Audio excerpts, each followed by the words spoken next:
Shalom. In Zionism today, we're going to discuss the evolution of Zionism. In the late 1800s, anti-Semitic events were rising dangerously in Europe. For almost 2,000 years, the Jews had been wanderers without a home. Exiled from their land by the ancient Romans and Arabs, the Jews had spread to the four corners of the world. Although finding temporary refuge in numerous places, the Jews would inevitably be persecuted by their hosts. The results of anti-Semitic persecution the Jews suffered under exile ranged from pogroms to a Holocaust. In the 200 years leading up to World War II, the Jews and Gentiles asked earnestly, what should be the fate of the Jews? Gentiles no longer wanted to host the Jews. They saw them as permanent foreigners, not a group they wanted to incorporate into their nations.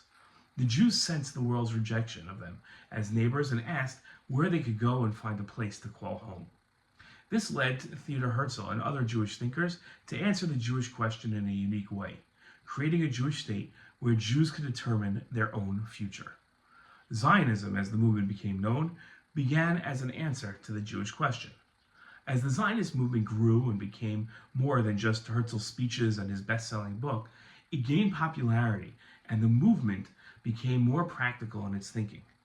Aiming to save European Jewry from a coming disaster, the movement turned political and tried to garner support for a creation of a Jewish state. Herzl and his supporters put more emphasis on saving the Jews than the location of their salvation.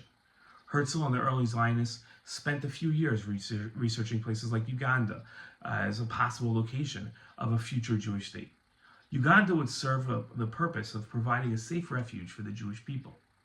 When the decision to accept the British offer of Uganda for a Jewish state was brought to vote at a World Jewish Congress, it was narrowly rejected. The delegates at the Congress voted the new Jewish state would be in Eretz Yisrael, the land of Israel, and nowhere else. Zionism had evolved from a movement mostly concerned with saving European Jewry from persecution to a movement demanding the creation of a Jewish state in the Jewish people's historic homeland, the land of Israel. Jewish national rights demanded that Jews enjoy self-determination in their own homeland. In 1948, the Zionist dreams were fulfilled. A Jewish state, fully autonomous, democratic, and in Eretz Yisrael was established. At this point, Zionism required another evolution. The movement no longer had to worry about establishing a Jewish state. It now had to be concerned with the sustaining of the Jewish state and gathering the exiles from the four corners of the earth. Almost immediately following its founding, the state of Israel faced an existential threat when 5 Arab armies attacked it and tried to annihilate the fledgling Jewish state. Shortly after the war, the Arab countries expelled its Jews, and over 800,000 Jews from Arab lands flooded the state of Israel as refugees. The almost immediate doubling of Israel's population was almost too much for the state of Israel to handle, and Israel struggled to absorb its new citizens. Zionism had become a movement focused on the survival of the state of Israel. 70 years later, Zionism has become a continuously evolving movement. It has shifted from defense to offense. Zionism no longer worries about survival and focuses more on development.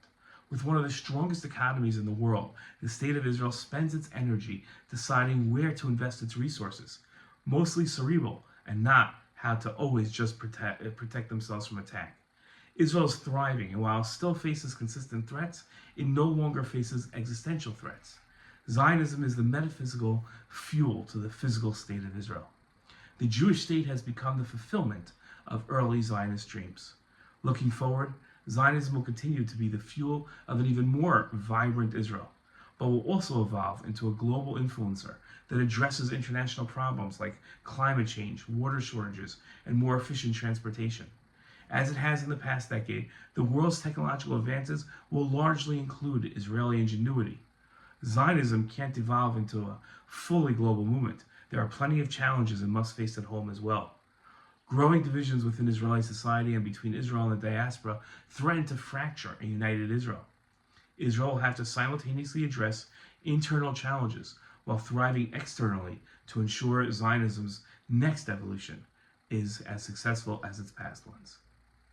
Shalom.